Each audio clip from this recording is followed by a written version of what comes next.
Hello students, இன்றைக்கி நம்ம +2 காமர்ஸில் unit 1 management ப்ராசஸில் சாப்டர் 1 பிரின்சிபல்ஸ் ஆஃப் மேனேஜ்மெண்ட் அப்படின்ற டாப்பிக்கில் இன்றைக்கி நம்ம பார்க்க போகிறோம். ஸோ மேனேஜ்மெண்ட் அப்படின்னா என்ன அப்படின்னா, மேனேஜ்மெண்ட் அப்படின்றது மேலாண்மை அப்படின்னு சொல்லுவாங்க. அதாவது மேனேஜ்மெண்ட் அப்படின்றது புதிய விஷயமா அப்படின்னு பார்த்தீங்கன்னா கிடையாது. நம்ம லைஃப்பில், நம்ம டே டு டே லைஃப்பில் நம்ம பார்க்குற ஒரு விஷயந்தான். ஃபார் எக்ஸாம்பிள் டைம் மேனேஜ்மெண்ட் எடுத்துக்கலாம். அதாவது டைமை இந்த டைமுக்குள்ளே நான் இந்த வேலையை முடிக்கணும், இந்த டைமுக்குள்ளே நான் என்னுடைய கோலை நான் அச்சீவ் பண்ணணும், இந்த டாப்பிக்கை நான் இந்த டைமுக்குள்ளே நான் படித்து முடிக்கணும் அப்படின்ற மாதிரி நம்ம டைம் செட் பண்ணுறோம் பாருங்கள். அதை அந்த டைமுக்குள்ளே முடிக்கிறது, மேனேஜ் பண்ணுறோமே, அதுதான் மேனேஜ்மெண்ட். இப்போ ஃபார் எக்ஸாம்பிள் பார்த்தீங்கன்னா, இப்போ நம்ம காலையில் ஸ்கூலுக்கு கிளம்புறோம், 8:30க்கு வீட்டிலேருந்து கிளம்புறோம் அப்படின்னு வச்சுக்கோங்க.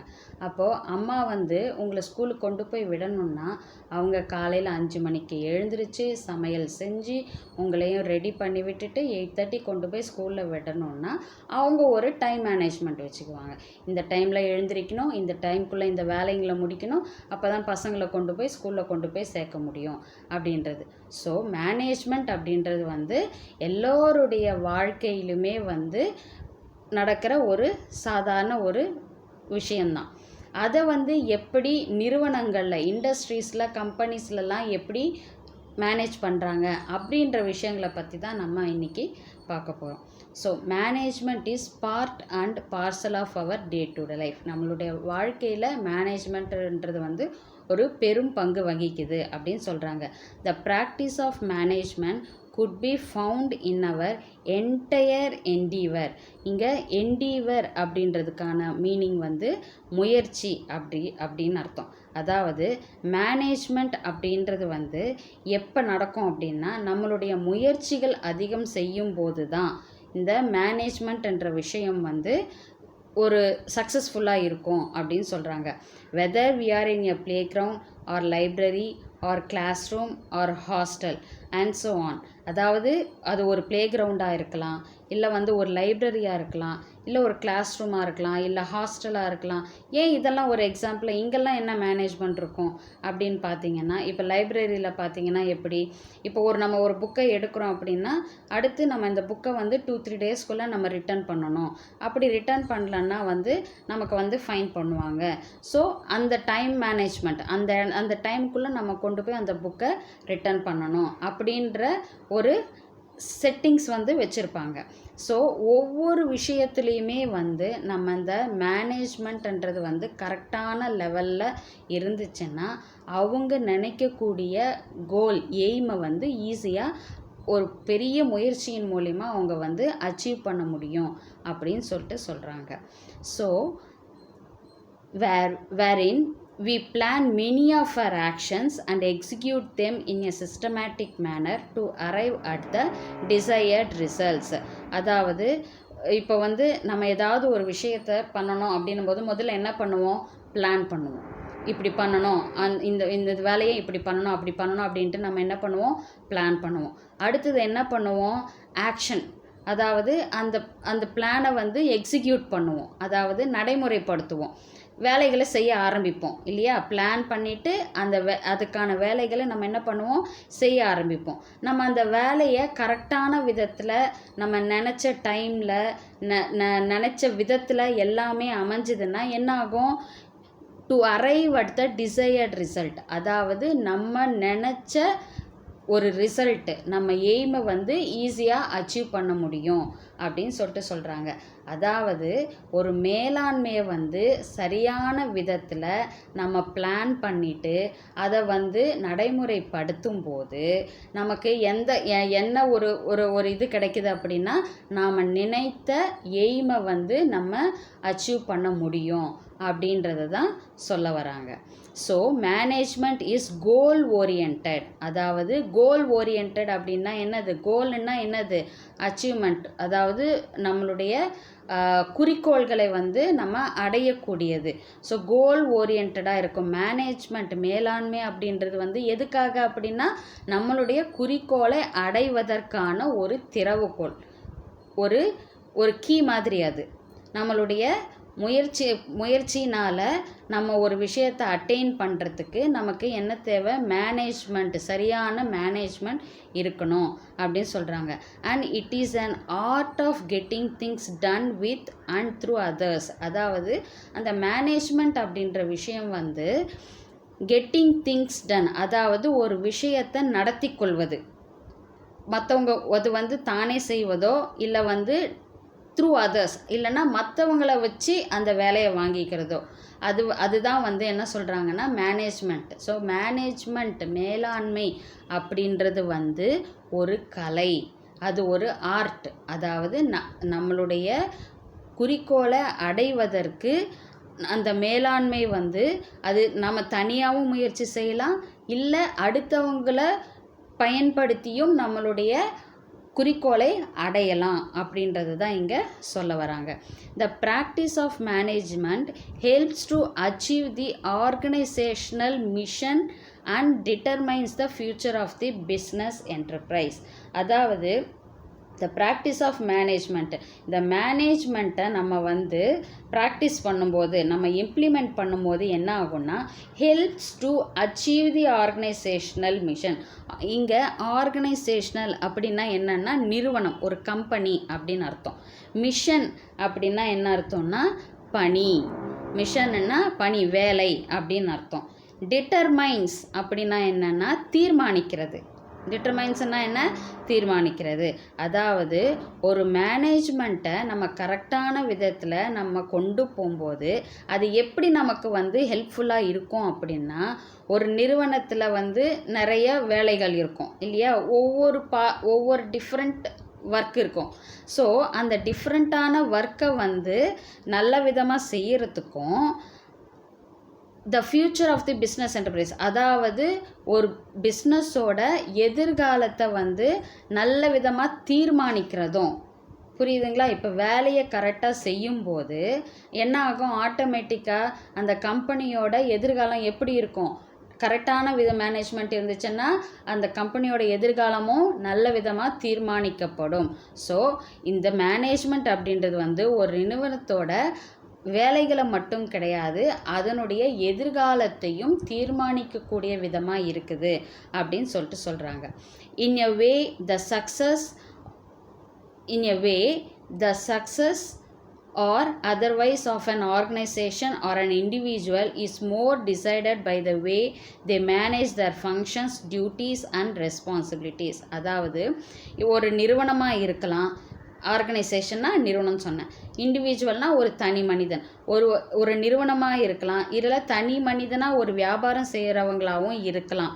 ஆனால் அவங்க என்ன பண்ணணும்னா அவங்களுடைய கடமைகளையும் சரி, அவங்களுடைய வேலைகளும் சரி, அவங்களுடைய பொறுப்புகளையும் சரி சரியான விதத்தில் மேனேஜ் பண்ணால் மட்டும்தான் அவங்களுடைய கோலை வந்து அவங்க அச்சீவ் பண்ண முடியும் அப்படின்னு சொல்கிறாங்க. So it goes without saying that management is all the more important in organisational life in any part of the world. அதாவது இப்போ இது மூலிமா நமக்கு என்ன தெரியுது அப்படின்னா, மேனேஜ்மெண்ட் அப்படின்றது வந்து மிகவும் முக்கியத்துவம் வாய்ந்தது. இந்த நிறுவனத்துடைய லைஃப் வந்து ஒரு நல்ல விதமாக போகணும், ஒரு சக்ஸஸ்ஃபுல்லாக போகணும் அப்படின்னா உலகத்தில் எந்த நிறுவனமாக இருந்தாலும் சரி அதுக்கு ஒரு நல்ல மேனேஜ்மெண்ட் இருந்தால் மட்டும்தான் அங்கே சக்ஸஸ்ஃபுல்லாக கொண்டு போக முடியும் அப்படின்னு சொல்கிறாங்க. It is a global and universal concept. இதுதான் வந்து உலகளாவிய கருத்து அப்படின்னு சொல்கிறாங்க. அடுத்து நம்ம பார்க்க போகிறது கான்செப்ட் ஆஃப் மேனேஜ்மெண்ட். கான்செப்ட் அப்படின்னா கருத்து, அதாவது மேலாண்மையை பற்றிய சிறந்த கருத்துக்கள் என்னென்னலாம் இருக்குது, ஏன் நம்ம மேலாண்மையை வந்து ஒரு கம்பெனிக்கு கொண்டு வரணும், இல்லை வந்துட்டு அதனால் வந்து எந்த சிறப்பு அம்சங்கள்லாம் இருக்குது, இந்த மேலாண்மையில் என்ன சிறப்பு அம்சங்கள்லாம் இருக்குது அப்படின்ற விஷயத்தை தான் வந்து நம்ம இப்போது பாயிண்ட்டாக நம்ம பார்க்க போகிறோம். இப்போது body of knowledge. First point வந்து பாடி ஆஃப் நாலேஜ். நாலேஜ்னால் என்னது? அறிவு. பாடி ஆஃப் நாலேஜ்னால் இந்த மேலாண்மையை பற்றிய அறிவு இருக்கணும் அப்படின்னு சொல்கிறாங்க. மேலாண்மையை பற்றிய சரியான அறிவு இருந்தால் மட்டும்தான் ஒரு நிறுவனத்தை சக்ஸஸ்ஃபுல்லாக கொண்டு போக முடியும். அது கல்வித்துறையாக இருந்தாலும் சரி, வீடாக இருந்தாலும் சரி, இல்லை ஒரு நாடாக இருந்தாலும் சரி, உலகத்தில் எந்த ஒரு நிறுவனமாக இருந்தாலும் அந்த மேனேஜ்மெண்ட் பற்றின அறிவு தெளிவானதாக இருந்தால் அவங்க கோலை சக்ஸஸ்ஃபுல்லாக அச்சீவ் பண்ண முடியும். Management has now developed into specialized body of management theory and philosophy. So இந்த இடத்துல தியரி அப்படின்றது என்னென்னா கோட்பாடுகள், என்னென்ன ரூல்ஸ் அண்ட் ரெகுலேஷன்ஸ் அவங்க ஃபாலோ பண்ணணும், இப்படியெல்லாம் இந்த மாதிரி என்ன ஒரு ரூல்ஸை நம்ம ஃபாலோ பண்ணால் இந்த விஷயத்தை நம்ம கரெக்டாக அச்சீவ் பண்ண முடியும் அப்படின்ற சொல்கிறது தான் கோட்பாடுகள். ஃபிலாசபி அப்படின்றதுனா தத்துவங்கள், அதாவது இந்த காரியத்தை இந்த மாதிரி தான் நாம் செய்யணும், இந்த மாதிரி செஞ்சால் இப்படிப்பட்ட ரிசல்ட் நமக்கு கிடைக்கும் அப்படின்ற சில தத்துவங்களை எக்ஸாக்டாக சொல்கிறது. இதுதான் மேனேஜ்மெண்ட்டுன்றது நிறைய விதங்களில் டெவலப் ஆகிருக்குது. அதாவது தியரி மூலமாகவும் சரி, அதே மாதிரி ஃபிலாசபி மூலமாகவும் இந்த மேனேஜ்மெண்ட்டுடைய தத்துவங்கள் நிறைய டெவலப் ஆகிருக்கு அப்படின்னு சொல்கிறாங்க.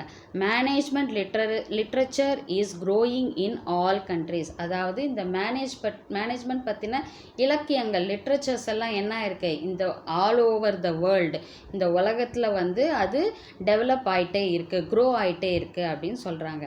In fact management knowledge is the best passport to enter the world of employment, either in business world or government or private. அதாவது இந்த மேனேஜ்மெண்ட் பற்றின அறிவுன்றது தெளிவாக இருந்தால் இது எதுக்கெல்லாம் ஒரு நல்ல ஒரு கீயாக இருக்கும், ஒரு கீ ரோலாக ப்ளே பண்ணோம் அப்படின்னா, அது நீங்கள் பிஸ்னஸ் பண்ணாலும் சரி, இல்லை ஒரு கவர்மெண்ட்டில் போய் ஒரு எம்ப்ளாயியாக இருந்தாலும் சரி, இல்லை நீங்கள் ப்ரைவேட் கம்பெனியில் ஒர்க் பண்ணுறதா இருந்தாலும் சரி, இந்த மேனேஜ்மெண்ட் பற்றின அறிவு அப்படின்றது தான் ஒரு முக்கிய பங்காக வகிக்குது அப்படின்னு சொல்கிறாங்க.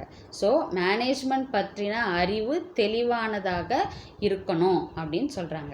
அடுத்த செகண்ட் பாயிண்ட், மேனேஜ்மெண்ட் டூல்ஸ். அடுத்து நம்ம பார்க்க போகிறது மேனேஜ்மெண்ட் டூல்ஸ்னால் என்னது உங்களுக்கு தெரியும், கருவிகள். அதாவது இந்த மேனேஜ்மெண்ட்டை ஒரு கருவியாக உபயோகிக்கிற டிபார்ட்மெண்ட்ஸ் நிறைய, துறைகள் நிறைய இருக்கும். அது மூலிமா சக்ஸஸ் ஆக முடியும் அப்படின்ற துறைகள் இருக்குது. அதெல்லாம் என்னென்ன? Tools of management have been developed. அதாவது மேனேஜ்மெண்ட்டை ஒரு கருவியாக வச்சு டெவலப் ஆகின்ற துறைகள் எது அப்படின்னா, accounting, business law, psychology, statistics, econometrics, data processing etcetera. So இந்த துறையிலெல்லாம் என்னென்னா இந்த மேனேஜ்மெண்ட் அப்படின்றது ஒரு முக்கிய பங்கு வகிக்குது. அதனால் அந்த துறைகள் டெவலப் ஆகிருக்கு அப்படின்னு சொல்கிறாங்க. These branches of management profession.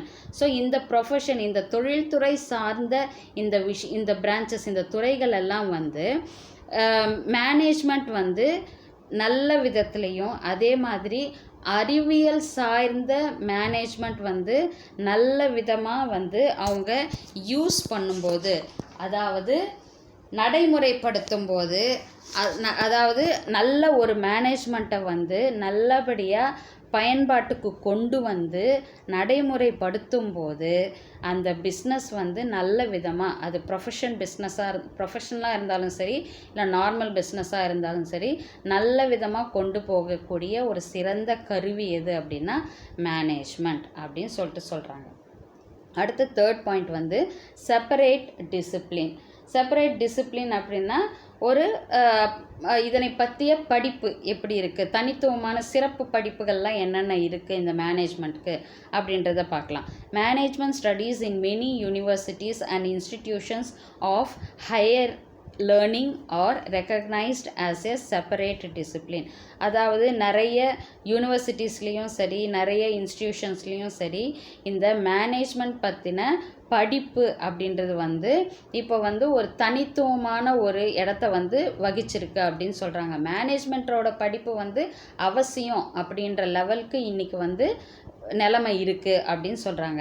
Since 1951 many specialised schools of management offering masters degree in business management and administration. அதாவது இந்த 1951 என்னென்னா இந்த மேனேஜ்மெண்ட்டுக்கு வந்து ஒரு முதுகலை படிப்பு கொடுக்கணும் அப்படின்னு சொல்லிட்டு இளங்கலை படிப்புனா இப்போ நம்ம படிக்கிறோம். இப்போ நீங்கள் காமர்ஸ் முடிச்சிட்டிங்கன்னா பிகாம் எல்லாம் பிபிஏ இதெல்லாம் நீங்கள் படிப்பீங்க. இதெல்லாம் வந்து இளங்கலை படிப்பு. முதுகலை படிப்பு அப்படின்றது வந்து எம்காம் மாஸ்டர், அதில் வந்து மாஸ்டர் ஆகிறது. பிகாம் அப்படின்றது பேச்சுலர் ஆஃப் காமர்ஸு, அது வந்து இளங்கலை படிப்பு.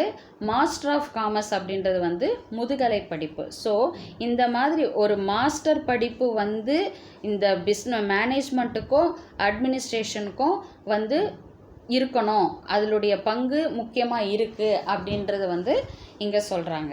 அடுத்தது seminars, special courses, training and programmes are becoming fashionable and popular for orientation and retraining in management areas. அதாவது இப்போல்லாம் வந்து பார்த்திங்கன்னா உங்களுக்கே தெரியும், நிறைய செமினார் கருத்தரங்குகள் நடத்துகிறாங்க. அதாவது ஒரு டாப்பிக்கை பற்றி வச்சுட்டு அந்த டாப்பிக்கை வந்து அவரவர் கருத்துக்களை வந்து சொல்கிறது.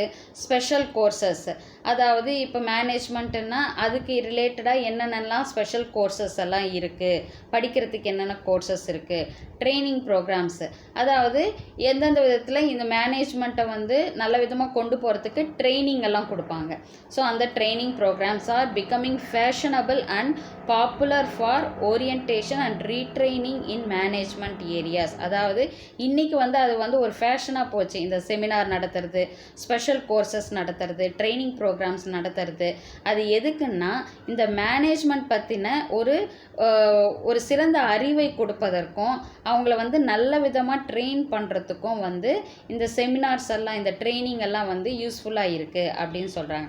எந்தெந்த ஏரியாஸில் அப்படின்னு பார்த்தீங்கன்னா export management, personal management, general management, production management, marketing management, financial management. அதாவது நம்ம வந்து ஒரு பொருளை ஏற்றுமதி இறக்குமதி செய்கிறதாக இருந்தாலும் சரி, இல்லை வந்து ஆல்சார், அதாவது பர்சனல்னா ஆல்சார் மேலாண்மை அப்படின்னு சொல்லுவாங்க, இல்லை பொது மேலாண்மையாக இருந்தாலும் சரி, இல்லை உற்பத்தி செய்யும் மேலாண்மையாக இருந்தாலும் சரி, இல்லை சந்தைக்கு சம்மந்தப்பட்ட மேலாண்மையாக இருந்தாலும் சரி, ஃபினான்ஷியல் இந்த அக்கௌண்டிங் சம்மந்தப்பட்ட மேனேஜ்மெண்ட்டாக இருந்தாலும் சரி, எல்லா விஷயத்துலேயுமே வந்து இந்த ட்ரைனிங், இந்த மேனேஜ்மெண்ட்டுக்கான ட்ரைனிங் அப்படின்றது கரெக்டாக கொடுத்தோன்னா எந்த மேனேஜ்மெண்ட்டாக, ப்ரொடக்ஷன் மேனேஜ்மெண்ட்டாக இருந்தாலும் சரி, இல்லை மார்க்கெட்டிங் மேனேஜ்மெண்ட்டாக இருந்தாலும் சரி, எல்லாமே சக்ஸஸ்ஃபுல்லாக இருக்கும் அப்படின்னு சொல்கிறாங்க. அதாவது இந்த மேனேஜ்மெண்ட்டுக்கான ஒரு சிறந்த படிப்பு முறை வந்து சரியான விதத்தில் இருந்தால் அவங்களுக்கு இந்த மேனேஜ்மெண்ட் பற்றின அறிவும் தெளிவாக இருக்கும். அப்படின்றதுனால தான் இந்த மாதிரி கோர்சஸ் எல்லாம் வந்து நிறைய இன்றைக்கி இம்ப்ளிமெண்ட் பண்ணிட்டு இருக்காங்க. அடுத்தது ஸ்பெஷலைசேஷன். என்ன ஸ்பெஷலைசேஷன், எதுக்காக வந்து மேனேஜ்மெண்ட் அப்படின்ற இடத்துல வந்து ஸ்பெஷலைஸ்டு பர்சன்ஸ் எல்லாம் இருக்காங்க. அதாவது இப்போ ஒரு துறையில் ஒருத்தவங்க படிச்சிருக்காங்கன்னு வச்சுக்கோங்க, அவங்களுக்கு வந்து அந்த துறையிலேயே வேலை செஞ்சு நல்ல எக்ஸ்பீரியன்ஸாக இருப்பாங்க, இல்லை அந்த படிப்பில் மேல் படிப்பு நிறைய படிச்சிருப்பாங்க. ஸோ இந்த மாதிரி ஆளுங்களையெல்லாம் வந்து நம்ம வந்து ஒரு நிறுவனத்தில் வைக்கும்போது அவங்களுடைய எக்ஸ்பீரியன்ஸ்லேயும் அவங்களுடைய படிப்பறிவின் மூலமாகவும் ஒரு நிறுவனத்தை சரியான விதத்தில் கொண்டு போக முடியும். ஸோ ஒரு மேனேஜ்மெண்ட் அப்படின்னும்போது அந்த தலைமை இடத்துல வந்து சிறந்த ஒரு மேனேஜ்மெண்ட் செய்யக்கூடிய ஒரு அதிகாரியை நம்ம உட்கார வைக்கும்போது அந்த கம்பெனி வந்து அதனுடைய கோலை ஈஸியாக அச்சீவ் பண்ண முடியும். இங்கே there is a growing tendency to select and appoint highly qualified, trained and experienced persons to manage the business in each functional areas of management. இன்றைக்கி இருக்கிற காலகட்டத்தில் வந்து என்ன பண்ணுறாங்கன்னா, நல்ல ஒரு ஹைலி குவாலிஃபைடு, நல்ல குவாலிஃபை ஆன, நல்ல படித்த ஒரு அதிகாரியாக இருக்கலாம், இல்லை வந்து ட்ரெயின்டு, அந்த வேலையில் நல்ல எக்ஸ்பீரியன்ஸ் ஆனவங்களாக இருக்கலாம். இவங்களெல்லாம் என்ன பண்ணுறாங்க, இந்த ஃபங்க்ஷனல் ஏரியாஸ் ஆஃப் மேனேஜ்மெண்ட் இருக்கிற இடத்துல ஒரு சிறந்த அதிகாரிகளாக வந்து போடுறது இன்றைக்கி வந்து சாதாரண விஷயமாயிடுச்சு. Thus we have today an increasing tendency in favor of management by experts or professionals. அதனால் இப்போ என்ன ஆயிடுச்சுன்னா இன்க்ரீசிங் டெண்டன்சி, அதாவது ஒரு நல்ல ஒரு எக்ஸ்பர்ட் ஆர் ப்ரொஃபஷனல்ஸ், அதாவது நல்ல வேலை தெரிந்த நல்ல படிப்பறிவு கொண்ட ஒரு சிறந்த தகுதியுடைய ஆட்களை வந்து சரியான இடத்தில் அமர்த்தும் போது அந்த மேனேஜ்மெண்ட் அப்படின்றது வந்து சிறந்த முறையில் இருக்கும் அப்படின்னு சொல்கிறாங்க. அடுத்தது இம்பார்ட்டண்ட்டான பாயிண்ட், கோட் ஆஃப் கண்டக்ட். நார்மலாக கண்டக்ட் அப்படின்னா என்னது, இவங்க வந்து குட் பர்சனா பேட் பர்சனா. இப்போ நம்ம ஸ்கூலெல்லாம் நம்மளோட காண்டக்ட் சர்டிஃபிகேட்லாம் கொடுப்பாங்க இல்லையா, he is so good in class, so good அப்படின்னு கொடுக்குறாங்க இல்லையா, அதுதான் வந்து கண்டக்ட். ஸோ இந்த இடத்துல கண்டக்ட் அப்படின்றது ஏன் வருது, கோட் ஆஃப் கண்டக்ட் அப்படின்னா, இப்போது ஃபார் எக்ஸாம்பிள் இப்போ ஒரு கம்பெனி எடுத்துக்கோங்க. இப்போ கம்பெனி எடுத்துக்கும்போது அந்த இடத்துல வந்து ஒரு ரூல்ஸ் அண்ட் ரெகுலேஷன்ஸ் ஃபாலோ பண்ணுவாங்க. சரி, கம்பெனி வேண்டாம், இப்போ நம்ம ஒரு ஸ்கூல் எடுத்துக்குவோம். இப்போ ஸ்கூல் எடுத்துக்கும்போது ஸ்கூலுக்குன்னு ஒரு ரூல்ஸ் அண்ட் ரெகுலேஷன் இருக்கும். அதாவது இந்த டைமில் ஸ்கூல் ஆரம்பிக்கும், இந்த டைமில் ஸ்கூல் விட்டுருவாங்க, அதே மாதிரி இந்த டைமில் பிரேக் இருக்குது, லன்ச் டைம் இருக்குது, அதே மாதிரி மார்னிங்கில் அசம்பிளி பீரியட் இருக்குது, அசம்பிளி பீரியட் முடிஞ்சவுடனே கிளாஸ்க்கு போனவுடனே இந்த ப்ரேயர் பண்ணணும். அதே மாதிரி எல்லோரும் வந்து ட்ரெஸ் கோடு இருக்குது இல்லையா, எல்லோரும் யூனிஃபார்ம் தானே, நம்ம வந்து டிஃப்ரெண்ட் ட்ரெஸ்ஸஸ் போட்டுட்டு போகிறது கிடையாது. ஸ்கூலுக்குன்னா என்ன பண்ணுறோம், யூனிஃபார்ம் தான் போட்டு போகிறோம். மண்டேன்னா நம்ம வந்து ஒயிட் ஷூஸு போட்டு போகிறோம், ஒயிட் ட்ரெஸ் போட்டுட்டு போகிறோம். மற்ற நாட்களில் வந்து நம்ம ஸ்கூல் யூனிஃபார்ம்ஸை போட்டுட்டு போகிறோம். அதே மாதிரி இன்கேஸ் நீங்கள் லீவ் எடுக்கிறீங்க அப்படின்னா நம்ம ஸ்கூலுக்கு முதல்லையே இன்டிமேட் பண்ணணும். ஸோ ஒவ்வொரு விஷயங்களும் வந்து சரியான விதத்தில் ரூல்ஸ் அண்ட் ரெகுலேஷன்ஸ் எல்லாமே சரியான விதத்தில் ஃபாலோ பண்ணிவிட்டு போகணும். அதாவது இந்த விதிப்படி தான் இதெல்லாம் நடக்கணும், இந்த ரூல்ஸ் படி தான் இந்த வேலைகளெல்லாம் நடக்கணும் அப்படின்ட்டு சொல்கிறது தான் வந்து இந்த கோட் ஆஃப் கான்டாக்ட். ஸோ இந்த விதிமுறைகள் எல்லாம் சரியாக ஃபாலோ பண்ணும்போது என்ன ஆகும் அப்படின்னா அவங்களுடைய குறிக்கோளை வந்து ஈஸியாக அடைய முடியும் அப்படின்னு சொல்கிறாங்க. Enlightened businessmen have recognized that business management is a social institution and it has social responsibilities to be fulfilled towards customers, employees and the public or community. அதாவது இங்கே என்ன சொல்ல வராங்கன்னா, enlightened businessmen have recognized that business management is a social institution. அதாவது இந்த அங்கீகரிக்கப்பட்ட இந்த business மேனெல்லாம் வந்து என்ன பண்ணுவாங்கன்னா, இந்த சோஷியல் இன்ஸ்டிடியூஷனில் வந்து எந்த மாதிரியான பொறுப்புகள், சோஷியல் ரெஸ்பான்சிபிலிட்டி இருக்கும் அவங்களுக்கு. அதாவது கஸ்டமர்ஸ்க்கு வந்து இந்த மாதிரி ஒரு நல்ல பொருளை தான் நாம் கொடுக்கணும், குவாலிட்டியான பொருளை தான் நாம் கொடுக்கணும், அவங்களுக்கு தரம் குறைந்த பொருளை கொடுக்கக்கூடாது, அவங்களுக்கு என்ன பொருள் தேவையோ அந்த விருப்பத்தை அறிஞ்சு நம்ம பொருளை கொடுக்கணும் அப்படின்ற ஒரு ரெஸ்பான்சிபிலிட்டி அவங்களுக்கு இருக்குது. அதே ஒரு எம்ப்ளாயீஸ் அப்படின்னா கம்பெனியில் ஒர்க் பண்ணுறவங்களுடைய அவங்களுக்கு என்னென்ன விதமான ஃபெசிலிட்டிஸ் ஏற்படுத்தி கொடுக்கணும். இப்போ கேன்டீனில் போய் சாப்பிடுவாங்க, இல்லை வந்துட்டு அவங்களுக்கு வந்து ஷிஃப்ட் போட்டாங்கன்னா அவங்களுக்கு ரெஸ்ட் எடுக்கிறதுக்கு ஒரு சில வழிமுறைகள் செஞ்சு கொடுப்பாங்க. இல்லை அவங்களுக்கு ஏதாவது ஒரு ஆக்சிடெண்ட் அந்த மாதிரின்னா அவங்களுக்கு ஏதாவது ஒரு பண உதவி கொடுக்கறது செய்கிறது. இல்லை வந்து ப்ராவிடென்ட் ஃபண்ட் ஏதாவது இருந்தால் அதுக்குன்னு அவங்களுக்கு தனியாக ஒரு அமௌண்ட்டை வந்து அவங்களுக்காக ஒரு கம்பெனி இன்வெஸ்ட் பண்ணுறது. அந்த மாதிரி வந்து எம்ப்ளாயீஸ்க்குன்னு ஒரு சில வழிமுறைகள் வச்சுருப்பாங்க. And the public or community, அதாவது இந்த பப்ளிக்குக்கும் வந்துட்டு என்ன செய்யணும் அப்படின்ற ஒரு பொறுப்புணர்ச்சி வந்து ஒவ்வொரு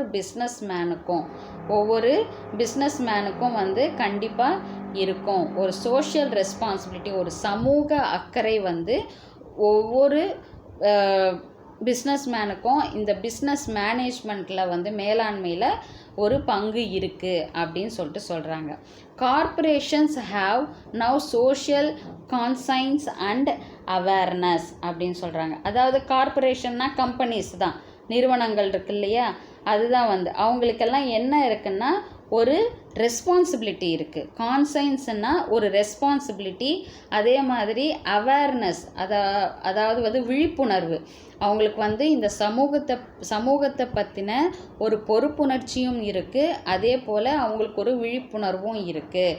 ஸோ அதன் மூலிமா அவங்க என்ன பண்ணுவாங்கன்னா கஸ்டமர்ஸுக்கு என்னென்னலாம் தேவை அப்படின்றத அறிஞ்சிக்கிட்டு அதுக்கப்புறம் அதுக்கேற்ப அவங்களுடைய ப்ரொடக்ஷனை செய்கிறது, அந்த மாதிரி விஷயங்கள்லாம் வந்து அவங்க பண்ணுவாங்க அப்படின்னு சொல்லிட்டு சொல்கிறாங்க.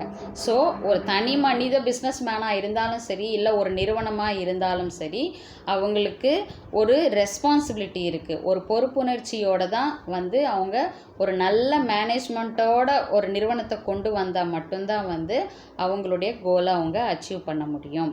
Consumer oriented marketing concept is the reflection of a corporate code of conduct. அதாவது corporate code of conduct அப்படின்னா என்னது? கார்ப்பரேட்னா நான் என்ன சொன்னேன், நிறுவனம்.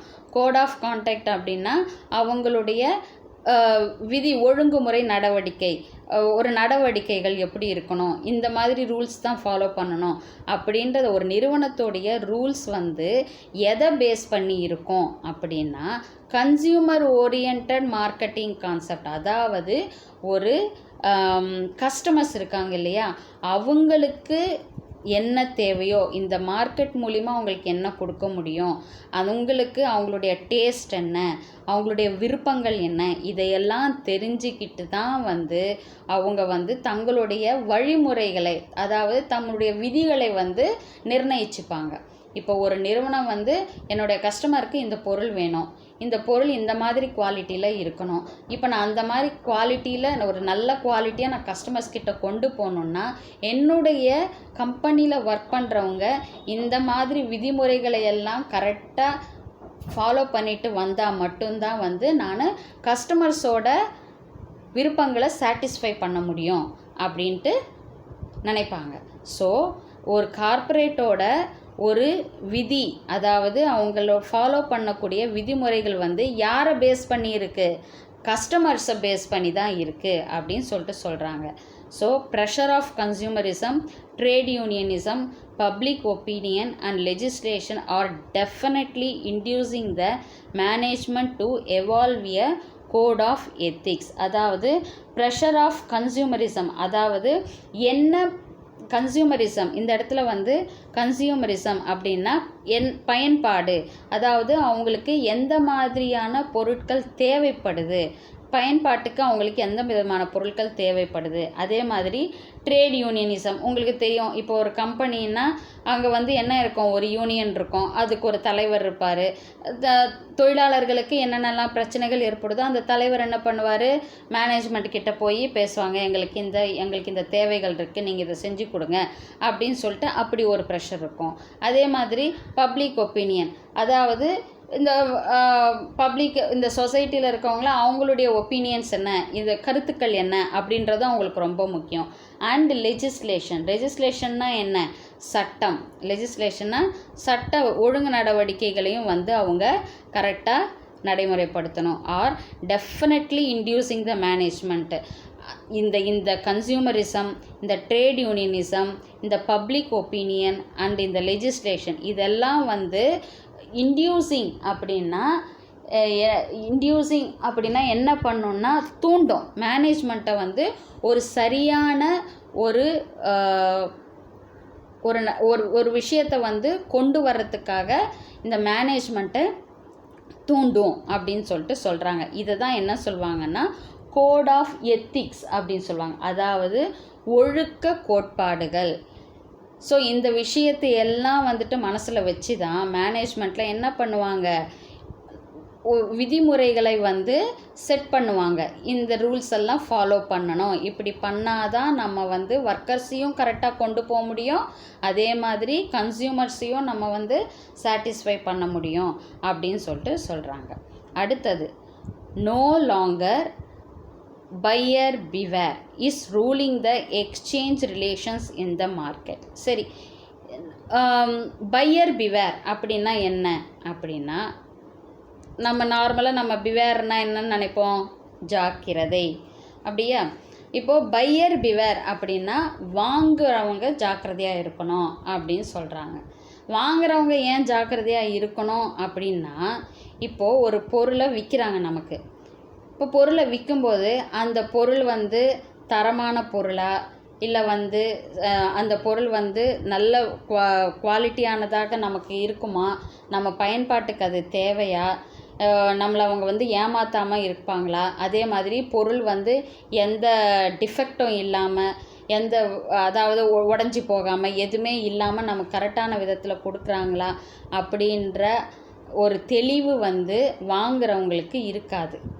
ஆனால் அது யாருக்கு தெரியும், பொருளை விற்கிறவங்களுக்கு அந்த பொருள் எப்பேற்பட்ட பொருள் அப்படின்றது வந்து செல்லருக்கு தெரியும். ஆனால் அந்த பொருளை வாங்குறவனுக்கு அந்த பொருளை பற்றின அறிவு இருக்காது. ஸோ அந்த சமயத்தில் பையர் பிவேர், வாங்குறவங்க ஒரு பொருளை ஒருத்தர் வாங்கும்போது ஜாக்கிரதையாக அந்த பொருளை பற்றி தெரிஞ்சுக்கிட்டு அவங்க வாங்கணும் அப்படின்ற நிலைமை முதல்ல இருந்துச்சு. ஆனால் இப்போ என்ன அந்த நிலைமை மாறிடுச்சுன்னா, பையர் பிவேர் அப்படின்ற இடத்துல செல்லர் பிவேர் அப்படின்ற ஒரு விஷயம் வந்துடுச்சு. ஃபஸ்ட்டு வந்து பையர் பிவேர், மார்க்கெட்டில் வந்து பையர் பிவேர் அப்படின்ற ஒரு கோட்பாடு தான் வந்து முன்னிலைப்படுத்திட்டு இருந்துச்சு.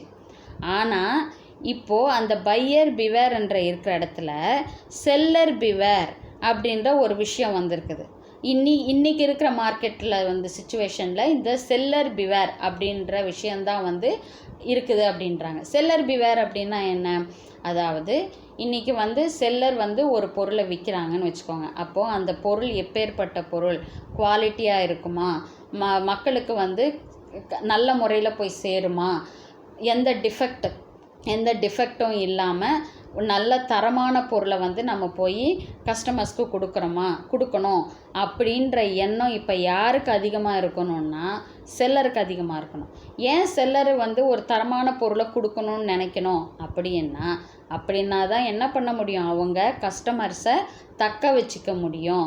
ஸோ அந்த பையர் பிவேர் அந்த காலகட்டம் போய் இன்றைக்கி சந்தையில் மார்க்கெட்டில் வந்து எந்த மாதிரியான ஒரு பழக்கம் இருக்குது அப்படின்னா, செல்லர் பிவேர், பொருளை விற்கிறவங்க ஜாக்கிரதையாக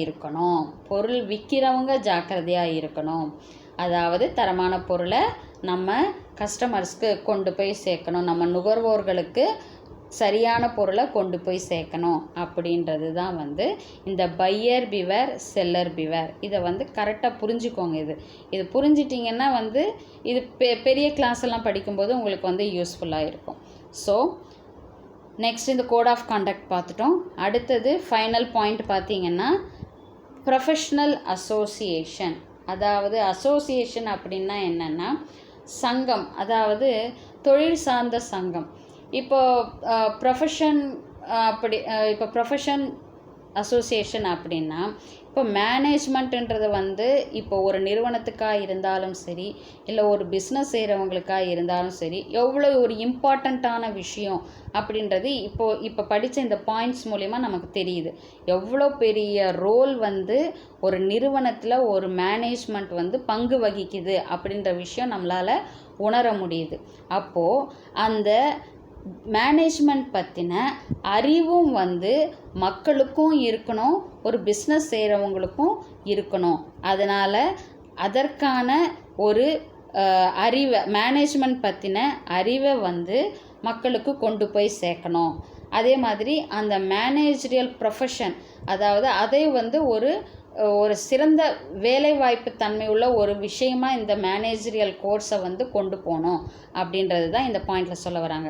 த business management associations in many countries to promote the spread of knowledge in all management areas. அதாவது இந்த மேனேஜ்மெண்ட் பற்றின அறிவு வந்து எல்லாருக்குமே தெரிஞ்சிருக்கணும் அப்படின்ட்டு என்ன பண்ணுறாங்க, நிறைய கண்ட்ரிகளில் வந்து இந்த பிஸ்னஸ் மேனேஜ்மெண்ட் சங்கம் அசோசியேஷன்ஸ் எல்லாம் இருக்கு இல்லையா, அவங்கெல்லாம் வந்து ப்ரமோட் பண்ணுறாங்க. இந்த மேனேஜ்மெண்ட் கோர்சஸ் இதெல்லாம் பண்ணுங்கள், இதை பற்றின அறிவெல்லாம் உங்களுக்கு இருந்துச்சுன்னா ஒரு பிஸ்னஸ் பண்ணுறதுக்கோ இல்லை ஒரு நிறுவனத்தை வேலை செய்கிறதுக்கோ உங்களுக்கு உதவியாக இருக்கும் அப்படின்னு சொல்கிறாங்க.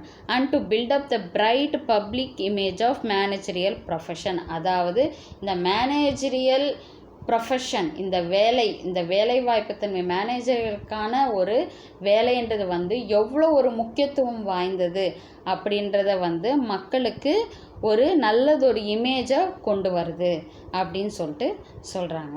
ஸோ இன்றைக்கி நம்ம வந்து introduction of management and concept of management உங்களுக்கு தெளிவாக புரிஞ்சிருக்கும் நான் நினைக்கிறேன்.